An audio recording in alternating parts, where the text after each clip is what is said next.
way, some of the media is terrific, but most of it, 70%, 75%, is absolute dishonest, absolute scum. Remember that, scum. S'en prendre aux journalistes, c'est une des marques de fabrique de Donald Trump, le riche et provocateur homme d'affaires, désormais grand favori de la primaire républicaine. Alors comment expliquer que ces dérapages et violences verbales séduisent tant les Américains? Quelles sont les recettes de communication de ce showman qui s'est fait connaître grâce à la télé-réalité? Et est-il si différent de ses challengers républicains, John Kasich, Ted Cruz ou encore Marco Rubio qui a finalement jeté l'éponge?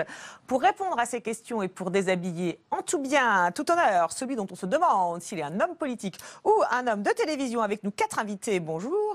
Alors 2 représentants américains, James Gillespie, président des Républicains Overseas France, donc vous représentez votre parti à Paris, Bob Vallier, secrétaire des démocrates Broad France, alors votre alter ego donc du parti démocrate, François Durper, historien spécialiste des États-Unis, auteur là tout récemment d'un que sais-je sur l'histoire des États-Unis. Vous êtes aussi spécialiste du populisme, ce qui vous donne un peu une double casquette pour cette émission. Et enfin, Soufiane Al-Sabag, spécialiste de politique américaine, auteur de ce livre, La nouvelle droite américaine aux éditions Démopolis. Alors vous êtes intéressé à l'évolution, à la radicalisation du Parti républicain qu'on abordera aussi dans cette émission. Mais d'abord, zoom sur les ingrédients du style Trump, un style combatif, c'est le moins qu'on puisse dire, au point que ses meetings se transforment de plus en plus en matchs de catch. À chaque fois qu'il monte sur scène, Donald Trump sait que d'ici quelques instants, son discours sera brutalement interrompu. Déjà ? Sors de là, retourne chez maman. Ces réunions publiques sont devenues le rendez-vous des manifestants anti-Trump qui interrompent sans cesse ses allocutions, parfois toutes les 5 minutes. Mais qui sont ces gens? Dehors. Mais foutez-les dehors. J'aimerais lui mettre mon poing dans la figure. Si vous en voyez un qui est prêt à lancer une tomate, cassez-lui la gueule. Je paierai les frais d'avocat.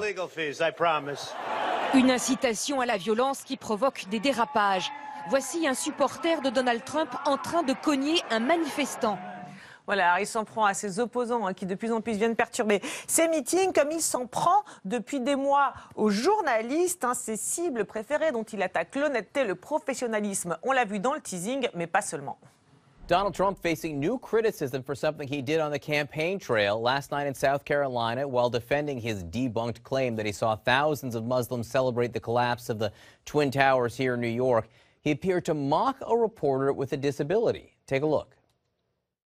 Written by a nice reporter. Now the poor guy, you got to see this guy. Oh, I don't know what I said. I don't remember. He's going like, I don't remember. Oh, maybe that's what I said. This is 14 years ago. They didn't do a retraction. That reporter he is talking about is Serge Kovaleski, who now works for the New York Times. As you can see right there, he suffers from a chronic condition that impairs movement of his arms.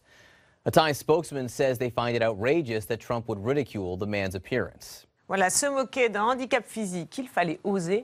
Comme il fallait oser quelques mois plus tôt proférer des attaques sexistes contre une journaliste de Fox News qu'il avait interpellée dans un débat justement sur le sexisme. Mr. Trump, one of the things people love about you is you speak your mind and you don't use a politician's filter. However, that is not without its downsides, in particular when it comes to women. You've called women you don't like fat pigs, dogs, slobs, and disgusting animals. Does that sound to you like the temperament of a man we should elect as president? I think the big problem this country has is being politically correct. I've been challenged by so many people, and I don't frankly have time for total political correctness. And to be honest with you, this country doesn't have time either. This country is in big trouble. We don't win anymore. We lose to China. We lose to Mexico, both in trade and at the border. We lose to everybody. And frankly, what I say, and oftentimes it's fun, it's kidding, we have a good time, what I say is what I say. Voilà, il persiste, signe et définit à travers ça le style Trump en fait, il le définit lui-même. D'ailleurs, quels sont les ingrédients et comment vous le qualifieriez au vu de ces extraits? Peut-être un petit mot François Durper et puis James Gillespie. Et là, on voit un exemple de ce qu'est la communication Trump. C'est une communication à pas chasser. Vous avez vu, la journaliste lui pose la question et le sexisme. Et il répond le politiquement correct. C'est-à-dire que Trump, vous jouez sur son revers, il va toujours se mettre sur son coup droit. Il a la réponse. Est-ce que vous êtes raciste, Donald Trump? Alors, c'est pas que je suis raciste, je suis pour la sécurité des Américains. Il vous fait 5 minutes sur la sécurité des Américains. Donc ça, c'est quelque chose qui fait systématiquement. Alors, évidemment, on a vu ces images de violence. On va y revenir parce qu'aujourd'hui, il y a une question se pose. Dans l'entourage de Trump, on dit, mais cette violence ne vient pas de nous. Cette violence vient des opposants. Sauf qu'il n'y a aucun incident de violence dans les meetings d'Hillary Clinton et au sein du Parti républicain, il n'y a aucun incident violent dans les meetings de Ted Cruz, aucun incident violent dans les meetings de John Kasich et Marco Rubio vient de partir, il n'y a eu jamais aucun incident dans ces meetings. Il est toujours en train d'agiter le chiffon rouge, quoi. Voilà. Mais là, on passe de la violence verbale à la violence physique. C'est-à-dire qu'il encourage, en fait, verbalement... il dit, je vais rembourser les frais d'avocat, vous inquiétez pas, voilà, vous pouvez faire le coup de main. On le voit bien. Alors, on va vous faire réagir, James Gillespie, mais sur justement ce politiquement correct, parce qu'on a l'impression que c'est ça, en fait, qui fait son succès, y compris d'ailleurs parmi les républicains, et il est anti-establishment aussi contre le parti républicain, en fait, à travers cette attaque du politiquement correct, non? Bon, ce qu'il faut comprendre cette année, c'est que le sentiment primordial parmi les électeurs républicains, c'est la frustration, voire un sens de trahison. Pendant 8 ans, ils se sont délaissés par la classe politique. L'élite, quoi, Washington. Voilà. Les États-Unis à subir des pertes au niveau de l'économie domestique, les gens qui ne trouvent plus de boulot à leur hauteur, une stagnation de l'emploi et des salaires. Et ils se trouvent délaissés, oubliés, par cette élite politique. Et ce que Trump répond, c'est le fait de les laisser se faire entendus, si vous voulez. Oui. Quand il y a un journaliste qui essaie simplement d'attaquer Trump sur quelques extraits, quelques mots qu'il a pu sortir, c'est pas la question. La question, c'est le chômage. La question, c'est la position des États-Unis au niveau mondial. Oui, c'est ce qu'il dit. Là, on est battu de plus en plus, quoi. Il y a danger. On n'a plus le temps du politiquement correct, en fait. C'est ça. C'est entièrement ça. Et les gens, ils respectent cette attitude. Écoutez, vous, les journalistes, vous n'êtes pas sérieux. Moi, je parle aux gens. Des vrais sujets. Vous représentez uniquement les élites politiques à Washington. Mmh. D'accord, et c'est ça qui marche et qui est aussi effectivement, comme vous l'avez dit, contre l'élite entre guillemets du parti républicain. Alors justement, parce qu'il y a aussi la question peut-être de comment ce style peut être géré en face par les démocrates. Alors je crois que ça se pose déjà comment Hillary Clinton, si elle est désignée, gérera ça. Vous, qu'est-ce que ça vous inspire? Hillary va gérer très très bien. Aussi Bernie va gérer très très bien cette espèce de, je dirais, virilité, masculinité. Ah, c'est un style viril, c'est la virilité qui joue pour vous. Et donc, il a créé un certain caractère, Donald Trump, le boss de l'apprenti, qui est une sorte de super-héros à l'américaine, comme le cowboy, comme Superman, qui peut surmonter des difficultés, qui peut dire n'importe quoi. Donc, il y a pour ces électeurs, comme James a dit tout à l'heure, qui sont désaffectés par la crise économique, qui sont en colère et peut-être aussi en peur de l'autrui, soit le musulman, soit le Mexicain, soit l'immigré n'importe quel. Donc, il y a cette caractère de virilité, de masculinité qui attire beaucoup de monde parmi les électeurs républicains, qui sont plutôt des hommes désaffectés par la crise. C'est intéressant dans ce que vous dites, parce qu'effectivement, vous parlez de ce côté très viril. En fait, on a l'impression qu'il y a d'un côté le politiquement correct, et lui, est-ce qu'il renoue avec un certain, justement, le côté un peu, je sais pas, c'est peut-être un cliché, là, c'est vu de France, avec pas mal de clichés, mais le côté un peu cow-boy, quoi, c'est ça, il retourne à ce style un peu cow-boy. C'est exactement ça, le cow-boy d'abord de Ronald Reagan pour connecter avec ce légat, mais aussi la mythologie, et il est surtout mythomane, Donald Trump. Mais sa sociologie politique, puisque c'est celui des candidats républicains qui fait le moins bien chez les femmes. Je parle des femmes républicaines. Hein, oui, parce qu'il y a des femmes aussi. Hein. Il n'y en a pas beaucoup sur ce plateau aujourd'hui, mais il y en a parmi les électrices.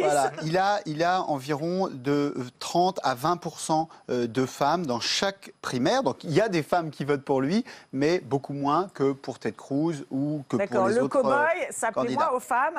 Alors, Soufiane El Sabbagh, je vais vous faire réagir, mais peut-être d'abord, vous avez évoqué effectivement cette émission à The Apprentice. Eh bien, ça nous montre que ce style Trump, ce style inimitable, ne s'est pas forgé en un jour hein, avec ses ambitions politiques. Non, c'est un style qu'il cultive depuis des années et que les téléspectateurs de la chaîne NBC ont découvert dans les années 2000 à travers un programme de télé-réalité dont voici le générique et la présentation.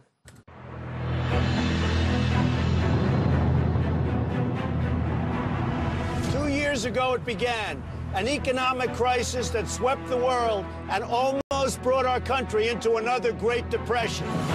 You may think the worst is over, but still, talented, smart people are unemployed. They're looking for work. They have no prospects. I hate what I'm seeing, and I'm going to do something about it. From across the country, I've chosen 16 of the very best candidates, all vying to become my apprentice.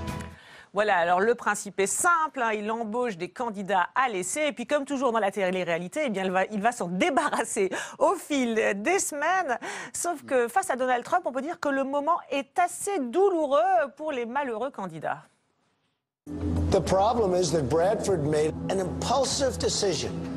A stupid, impulsive, life-threatening decision that, frankly, if you were running a company and made that kind of a decision, you destroy that company instantaneously. Bradford, you're fired.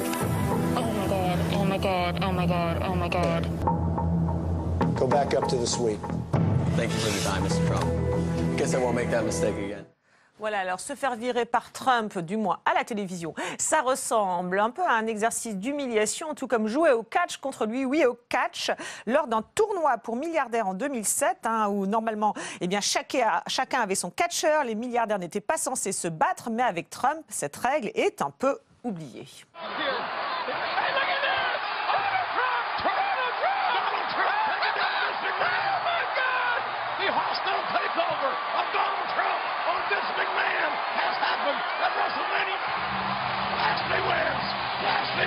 Voilà, donc la brutalité ne lui fait pas peur, ça c'est la première leçon. Alors Soufiane El Sabbagh, c'est aussi intéressant de voir que donc il s'est fait connaître par la télé-réalité. D'ailleurs, c'est pas le premier. On se souvient que Sarah Palin, qui faisait le ticket avec McCain en 2008, était elle aussi passée dans des programmes de télé-réalité.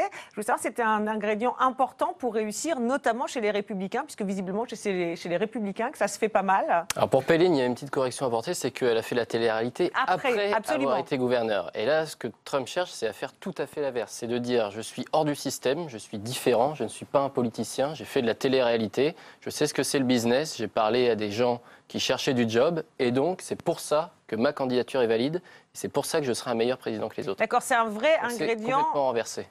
Voilà, mais c'est un vrai argument, quoi. Et plus que ça. C'est un laboratoire. C'est-à-dire qu'il a fait 14 saisons de The Apprentice. Hein. C'est pas une saison. Oui, effectivement, ça s'est étalé sur... Tous les Américains, il faut bien prendre conscience une saison par an sur des années. Voilà, The Apprentice, c'est une émission que tous les Américains connaissent. Donc, c'est pas Ross Perot, c'est-à-dire que c'est pas un entrepreneur, Trump. C'est un entrepreneur, mais c'est un entrepreneur qui a passé 14 saisons à faire une émission de télé où il a été chercher les 3, comme vous dites, ingrédients de sa communication. Le premier, c'est la communication directe et sans filtre. C'est-à-dire, par exemple, s'il était sur le plateau, il ne chercherait pas votre regard de journaliste, il chercherait la caméra, les caméras, et il s'adressait directement aux Américains. Je ne suis pas Trump, donc je ne le fais pas, mais lui va chercher les Américains dans les yeux. La deuxième chose, très rapidement, c'est qu'il est dans la narration totale. Il n'est jamais dans l'abstraction. Jamais vous lui verrez dire telle idée, telle idée. Il raconte des histoires.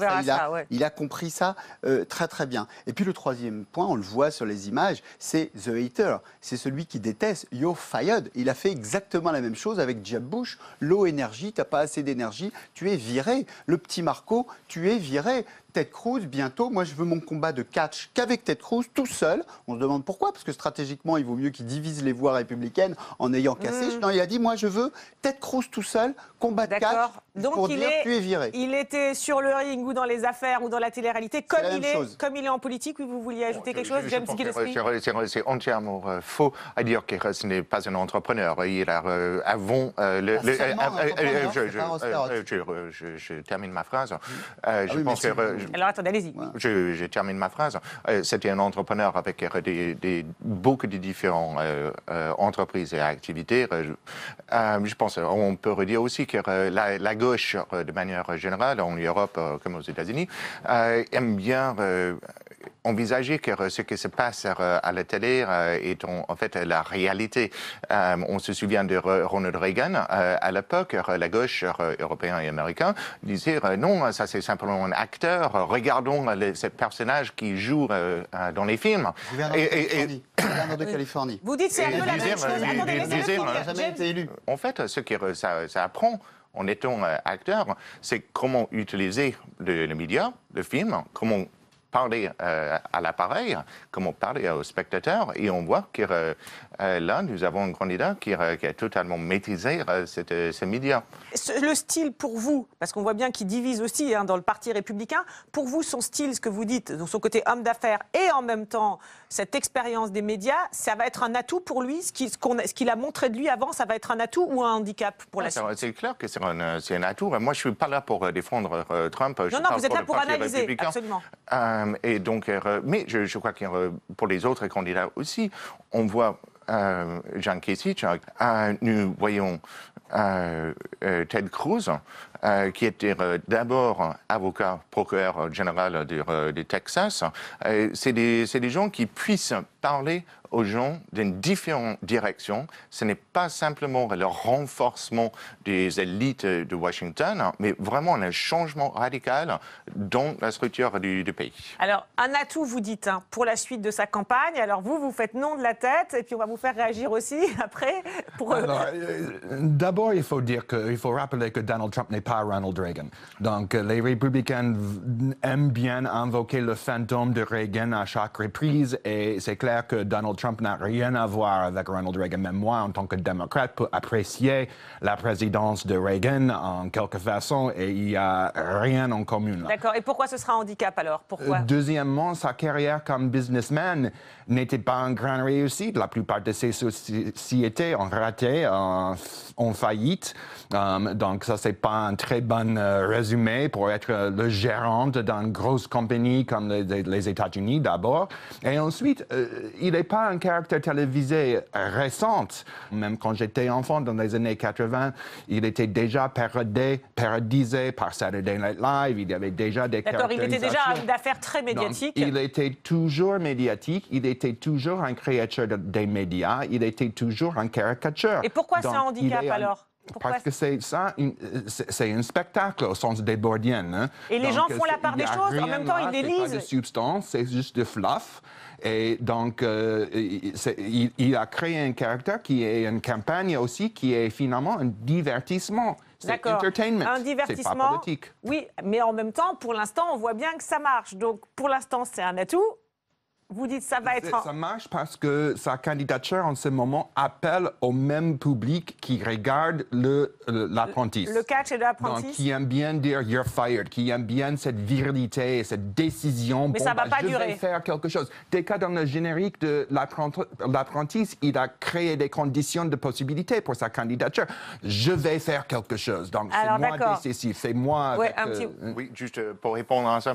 Si ça, c'est la même audience, excellent. Ce qu'on voit dans ces primaires-là, c'est que dans toutes les primaires, nous avons 50% de plus de participation côté républicain que jamais dans l'histoire. C'est un nombre énorme de personnes qui viennent participer. Et qui votent pour lui. C'est un enthousiasme absolument physique. Vous dites effectivement ce côté médiatique ramène des gens. Et alors, sur question handicap pour la suite ou pas, peut-être votre analyse? Il y a un argument à faire, c'est que l'enthousiasme que Obama a connu en 2008, il est cohérent puisqu'il est hérité de 8 ans de déception de George W. Bush. Les jeunes, les minorités se sont mobilisés pour Obama. On peut faire le même argument pour Trump cette année. 8 ans d'Obama, la déception, un programme jugé trop à gauche.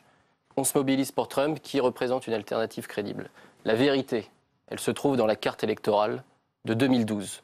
Est-ce que Donald Trump est concrètement en mesure de ramener plus d'États que Mitt Romney l'a fait? Quand on se penche sur les chiffres des swing states, clairement, non.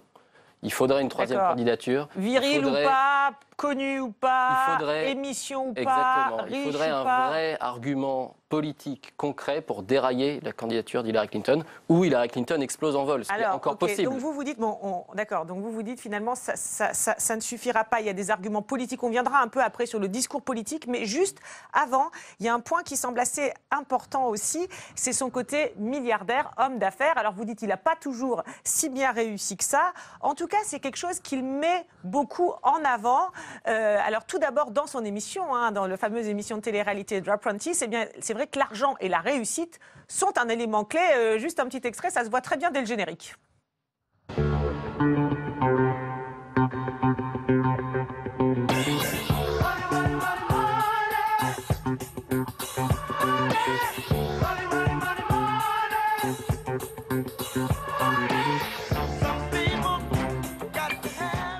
Voilà, monnaie, voilà, visiblement l'argent, c'est aussi le symbole, la matérialisation de la réussite. Ça, c'était en images. Et ça se retrouve aussi dans son discours lors de ses primaires. Écoutez-le. I want to just thank a couple of friends of mine that are here. The owner of this incredible hotel, Mr. and Mrs. Phil Ruffin, stand up. Great guy. Phil said, Donald, like for the last 3 months, he's driving me crazy. He said, Donald, I want to put $10 million into your campaign. I said, Phil, I don't want your money. I don't want to do it. I'm self-funding. Every time I see him, it's hard for me to turn down money because that's not what I've done in my whole life. I grab and grab and grab. You know, I get greedy. I want money, money. Now I'm going to, I'll tell you what we're going to do, right? We get greedy, right? Now we're going to get greedy for the United States. We're going to grab and grab and grab. We're going to bring in so much money and so much everything. We're going to make America great again, folks. I'm telling you, we're going to make America great again. Voilà, donc dit comme ça, c'est convaincant. J'ai réussi dans les affaires, et bien je ferai réussir l'Amérique de la même façon. Sauf qu'il n'est pas le premier candidat milliardaire avant lui. Mitt Romney, candidat républicain en 2012, était aussi un très riche homme d'affaires. Et c'est d'ailleurs sur cet aspect que les démocrates l'avaient attaqué, alors dans des spots très sérieux, mais aussi dans des spots plus parodiques qui résument assez bien d'ailleurs le ton de cette campagne. Un petit extrait en musique.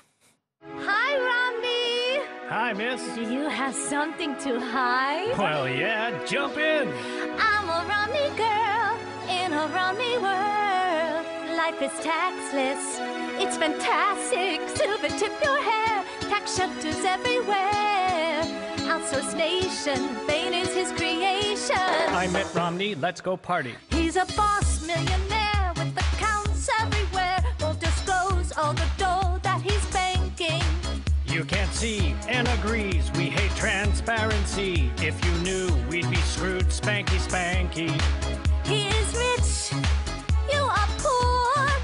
If he wins, you're uninsured. Voilà, et c'était décliné effectivement chez Barack Obama dans les spots officiels. Là, c'est en version plus légère, mais on voit bien les arguments. Alors la question, c'est est-ce que ce qui a été, là je vous la pose à tous les deux, pour la suite de la campagne, un point faible pour Mitt Romney, on s'en souvient, peut devenir un point fort pour Donald Trump, oui ou non, à travers notamment tous ces arguments de campagne, où est-ce que l'Amérique a changé en 4 ans? Bob Vallier, un mot, et puis...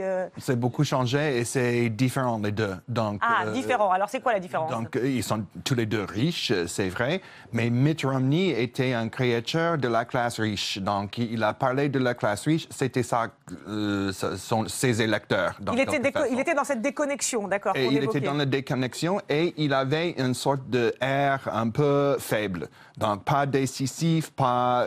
c'était trop... pas cow-boy, quoi. Voilà. Et Donald Trump, il est plus décisif. Donc il est, dans quelque façon, cet cowboy, cet super-héros. Même s'il a fait faillite dans ses affaires, il a quand même réussi.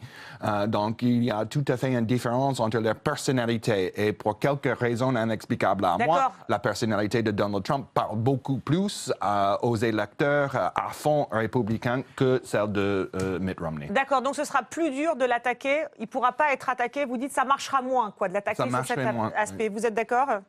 Oui, ce qui est intéressant, c'est qu'il y a une anecdote. Mitt Romney a dit, vous allez voir la fiche de paie, pas la fiche de paie, la fiche d'impôt de Donald Trump, on va découvrir des choses. Oui, c'est Romney lui-même qui l'a attaqué sur les impôts. Sur les impôts. Alors, ce qui est intéressant, c'est qu'est-ce qu'il entendait par là. Et là, ça montre à quel point les États-Unis, c'est très exotique par rapport à la France. Non pas qu'il soit encore plus riche que prévu, mais l'idée, c'est qu'il était peut-être moins riche qu'il le disait. Et c'était donc, si vous voulez, l'argument, c'était ça. Il n'a pas tant réussi que ça. Il vous dit, il est très riche, il est très riche, il est très riche. Attendez de voir, vous allez voir, il est peut-être moins riche qu'il ne le dit.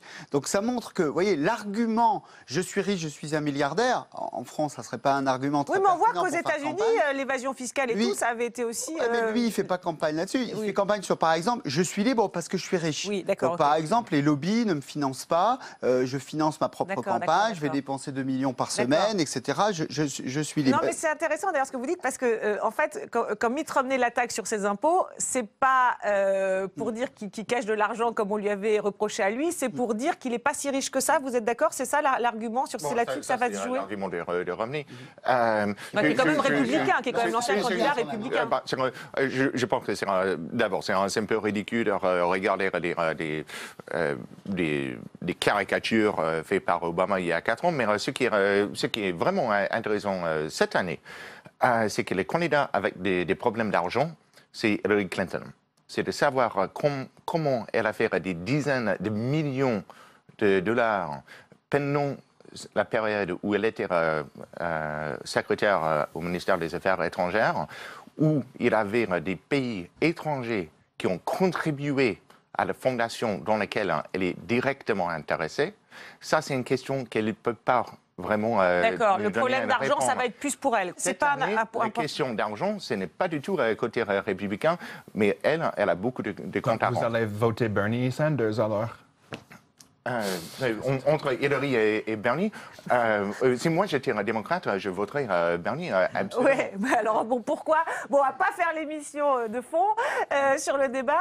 Sur atout ou handicap pour la suite, vous êtes d'accord? L'argent, ça va pas être un sujet sur Trump cette fois-ci? Sur Trump, ça va être totalement un sujet. Ça va être un sujet, vous n'êtes pas d'accord? Quand Mitt Romney dit, effectivement, François a raison, il cache plus, enfin, il nous dit qu'il a 9 milliards, mais en fait c'est moins.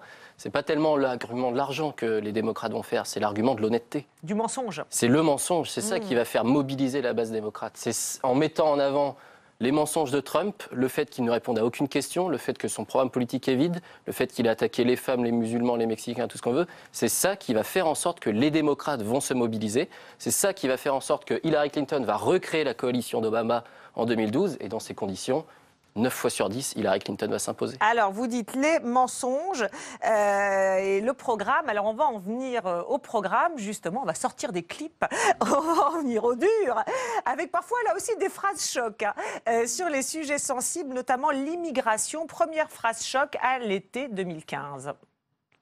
I would build a great wall, and nobody builds walls better than me, believe me. And I'll build them very inexpensively. I will build a great, great wall on our southern border, and I will have Mexico pay for that wall. Mark my words. Voilà, et cette proposition lui a valu l'hostilité, évidemment, d'une bonne part de cet électorat latino-américain. Et quelques mois plus tard, en décembre 2015, eh bien, nouvelle sortie, où cette fois, nouvelle sortie très médiatisée, y compris en France, où cette fois, il vise les musulmans dans le cadre de la lutte antiterroriste. Moi, Donald Trump, je demande la fermeture totale et complète des États-Unis aux musulmans qui souhaitent y entrer. Et ce, jusqu'à ce que les représentants de notre pays soient en mesure de comprendre ce qui est en train de se passer. Alors c'est vrai que là, il a l'air très sûr de lui, très catégorique. Il y a quand même un élément troublant, c'est qu'il y a début mars, là, dans une conversation en off avec des journalistes du New York Times, eh bien, il aurait affirmé ne pas penser vraiment ce qu'il dit sur ces questions d'immigration, qu'il ne tiendrait pas cette promesse. Et c'est vrai que là, c'est surprenant, je vais vous faire agir, mais c'est que lui-même, on a l'impression, quelque part, démine, contredit ses propos, donnant du grain à moudre à cet argument du mensonge. Comment vous expliquez ça? Si, il a vraiment dit cette phrase, hein, mais bon, visiblement, les journalistes maintiennent qu'il a bien dit cette phrase. C'est très difficile à expliquer parce que ça ne fait strictement aucun sens. On comprend que cette question de l'immigration, Donald Trump n'y croit pas. Il s'en sert comme un espèce de drapeau. Pourquoi, d'ailleurs ? pour agiter la base républicaine, pour mettre derrière lui la passion, l'enthousiasme qui agite la base du Parti républicain, le faire le soutenir, et c'est comme ça qu'il va gagner la primaire. En même temps, c'est vachement dangereux, parce qu'on imagine dans un pays d'immigration, c'est dangereux. Non, mais c'est le seul moyen de gagner la primaire républicaine aujourd'hui, et ça, il faut le comprendre. En 2012, Mitt Romney s'est heurté au même problème. Qu'est-ce qu'il a fait? Il s'est servi de l'immigration pour faire un virage à droite et conquérir les États du Sud lors de la primaire. Ça rappelle ce qu'on connaît en France, on gagne en allant à gauche pour la gauche, à droite pour la droite, et puis après on se recentre. Oui, mais ça, c'est pas possible, parce que quand vous êtes arrivé à un tel point de radicalisation, quand on a entendu les propos de Donald Trump sur tous les sujets de A à Z, ça ne fait que exciter la base d'en face, la base démocrate qui a fait élire Obama et qui sans doute va faire élire Hillary Clinton en 2016. Mais le problème, c'est qu'il est flip-flopper. Le problème, c'est que flip-flopper, ça veut dire tout est l'inverse. Alors aux États-Unis, ça veut dire celui qui dit quelque chose le lundi et quelque chose d'autre le mardi. Flip-flopper, ça veut dire que si vous prenez le parcours politique de Donald Trump, d'abord démocrate, républicain, chez Ross Perot, indépendant, de nouveau inscrit chez les démocrates, puis républicain, il dit des choses très contradictoires. Ce qui fait aussi sa force. C'est-à-dire que Ted Cruz dit ce n'est pas un vrai conservateur. Et là, il y a une réunion bientôt là, de l'establishment qui se dit tout sauf Trump, comment on fait? Mais ça peut faire sa force dans une campagne contre Hillary Clinton, parce qu'on se dit, est-ce qu'il ne va pas aller chercher ce vote indépendant en changeant son discours? Il peut changer son discours. D'accord, c'est-à-dire que mentir, c'est un point faible, mais en même temps, ça peut être un point fort, parce qu'on se dit, il dit des trucs caricaturaux, on va Lui, dire. il le pense, parce qu'il pense qu'il est dans une société de flux, où dans quelques semaines, on va faire réagir James Gillespie, qui n'est pas d'accord, du coup, sur ce discours, notamment. Non, l'analyse est complètement l'inverse de la réalité. Mais ils ne sont pas tout à fait d'accord, les deux. Alors, je m'adresse d'abord à cette idée que le discours des candidats républicains vont mobiliser les électeurs démocrates. En fait, non, c'est l'inverse.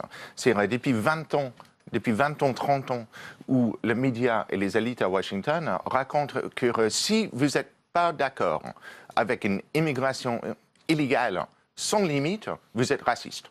Non. Je termine. Oui, d'accord. Donc lui, en fait, il fait quoi alors? Il fait quoi avec ce discours? Et maintenant, on voit donc tous les candidats, sans exception, tous les candidats se sont dit maintenant, non, en fait, on peut vouloir restreindre les immigrations illégales et vous n'êtes pas raciste. Ça, c'est une possibilité car chaque pays a le droit de réguler son immigration. Et on voit des candidats maintenant qui affirment cette possibilité de manière claire. Mais alors vous dites, on se souvient Marco Rubio, on n'a pas passé l'extrait, mais mettez quand même vraiment en avant le côté l'immigration, c'est une richesse. Certes, il faut réguler dans un premier temps, mais après on peut aussi donner des papiers, y compris aux immigrés clandestins. Et la différence avec les démocrates est absolument claire et nette. Sanders et Clinton sont pour une immigration illimitée. Les républicains sont contre. Alors, il n'est pas d'accord. Bon, vous avez dit quelque chose effectivement qui est intéressant et qui va un peu contre les idées reçues qu'on a notamment en France, c'est de dire finalement Donald Trump, il ne dit pas des choses si différentes de ce qu'affirment les autres candidats républicains. C'est vrai qu'il y a des points communs et il y a un autre aspect sur lequel ça nous a paru intéressant, celui du réchauffement climatique. On écoute d'abord Donald Trump. I am not a believer in climate change. Now, it's gone global warming and climate change, and now they call it actually extreme weather. That's the new one because weather seems to be a little more extreme. But actually, if you look, a lot of the big floods and a lot of the big things, in 1890 they had the greatest flood. In 1904 they had the greatest rainstorm. You know, look, it's weather, but I do not believe that we should imperil the companies within our country, and by the way, China's doing nothing. You know, if you look at these other countries, they're doing nothing. All they do is talk. But we're going to imperil jobs. We're going to imperil, actually, the middle class and the lower classes are going to be, the people with no money are going to be imperiled by doing this because it costs so much and nobody knows exactly if it's going to work.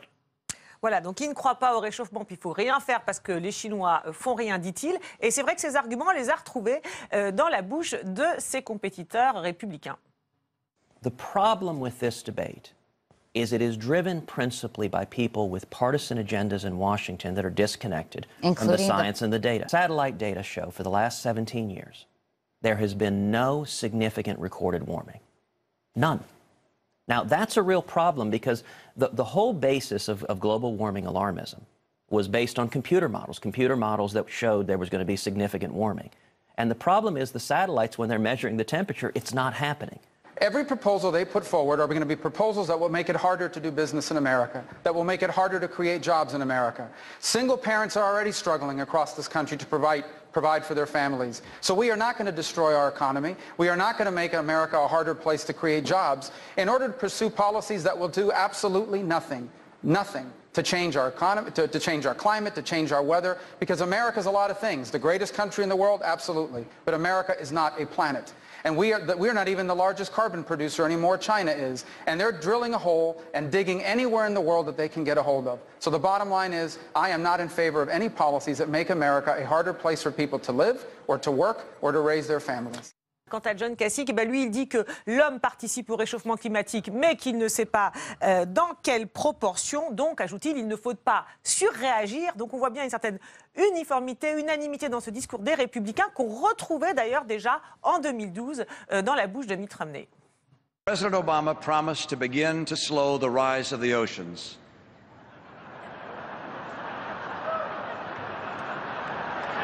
And to heal the planet. My promise is to help you and your family. Voilà, donc on est là aussi dans une vision de court terme. On va vous aider à court terme, il faut des jobs à court terme. Mais alors, ce qui est intéressant, c'est que ce même Mitt Romney ne tenait pas tout à fait le même discours quelques mois plus tôt. On l'écoute en 2011. I don't speak for the scientific community, of course, but I believe the world is getting warmer. I can't prove that, but I believe, based on what I read, that the world is getting warmer. And number two, I believe that humans contribute to that. I don't know how much our contribution is to that, because I know there have been periods of greater heat and warmth in the past, but I believe that we contribute to that. And so I think it's important for us to reduce our emissions of pollutants and greenhouse gases that may well be significant contributors to the climate change and the global warming that you're seeing. Et alors donc, quand on entend ça, hein, vous allez nous expliquer, puis vous réagirez à un petit tour de table. On se dit, que Donald Trump n'est effectivement pas si différent que ça des autres, ce que vous disiez. Et puis deuxièmement, que les Républicains font un drôle de chemin par rapport au reste du monde.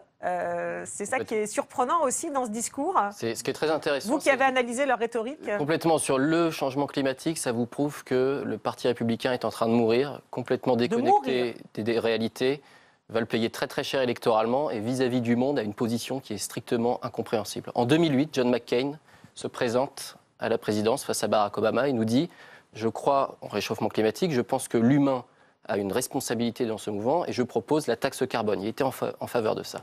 4 ans plus tard, vous avez eu Mitt Romney qui fait un virage à droite, qui nous dit « Je crois au changement climatique ». Ça, c'est avant la primaire. Je crois au changement climatique, les humains y contribuent. Et quelques mois après, la Convention républicaine nous dit « Le changement climatique, on verra après, occupons-nous de nos familles ». 2016, encore plus à droite, vous avez ce non-sens total. Ted Cruz qui nous cite des études qui sortent on ne sait pas d'où. Donald Trump qui s'aligne, Marco Rubio, le modéré du Parti républicain, qui est plus conservateur que 77% de ses collègues au Sénat, il faut le rappeler, nous dit exactement la même chose. Donc ça prouve quoi? Ça prouve que ce Parti républicain, pour l'un des problèmes du XXIe siècle, le problème qui va mobiliser les électeurs qui comptent, c'est-à-dire les jeunes, qui plus tard auront 40, 50 ans, 60 ans, vont se mobiliser pour Hillary Clinton. Ouais, c'est des jobs maintenant. Et on oublie. Alors oui, mais alors vous avez dit, attendez, on va peut-être faire réagir James Gillespie quand même. Il est au cœur de la différence entre être populaire et être populiste.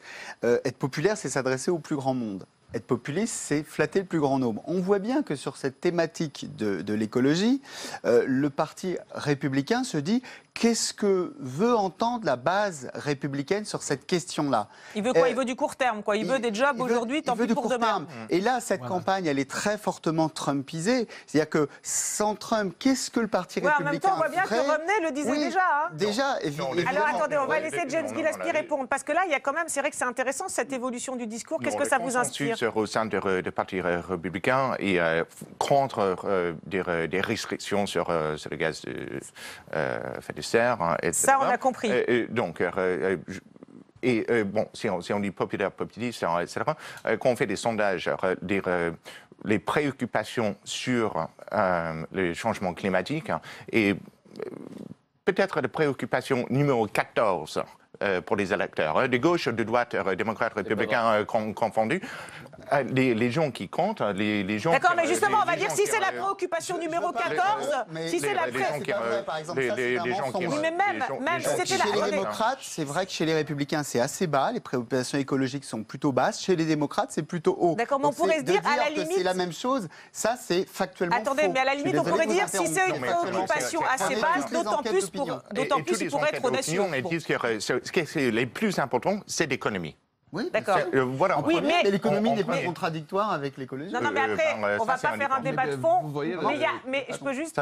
On va pas faire un débat de fond, mais c'est vrai qu'on peut dire aussi que l'économie à court terme et l'économie à moyen terme, ça peut être contradictoire, puisqu'il y a quand même des études qui disent que si on fait rien contre le réchauffement climatique aujourd'hui, ça peut avoir des effets économiques demain. On pourrait avoir une discussion. Voilà, on va pas faire les discussions de fond. Mais vous dites, en fait, c'est quelque part, si je comprends bien, pourquoi les Républicains disent ça aujourd'hui? Parce que c'est ce que pensent leurs électeurs. Voilà, ils sont dans un discours... C'est aussi... Ils ont des raisons scientifiques, etc. Et ça c'est entièrement notre débat.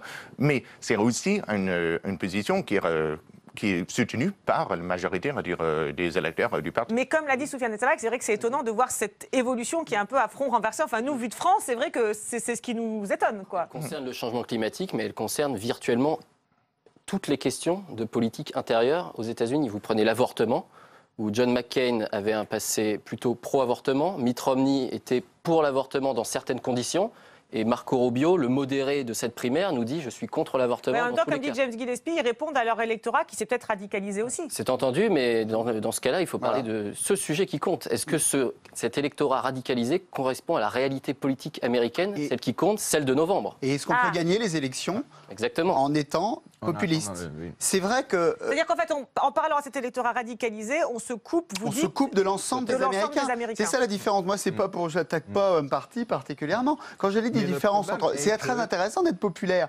Là aussi, c'est court terme versus moyen terme. Oui, quoi. Donald Trump, il fait venir de nouveaux électeurs. Donc, il est aussi un aimant de mobilisation. Ça, c'est très important. Mais quand vous regardez les images que vous voyez, des images de violence, vous voyez qu'en projection, il s'éloigne d'Hillary Clinton. Il est à 6 points maintenant d'Hillary Clinton.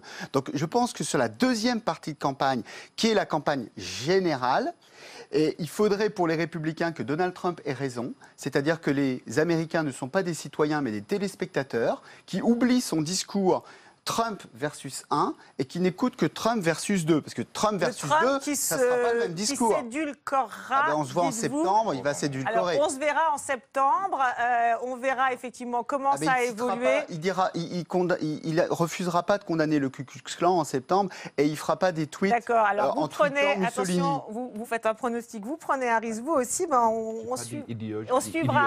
on suivra cette campagne et les évolutions des discours. Merci à tous les 4. Merci à Mathieu Ledru et à Marie Lebon qui se sont levés tôt pour m'aider à préparer cette émission. Merci à Diane de Charmas qui s'est couchée tard pour la montée.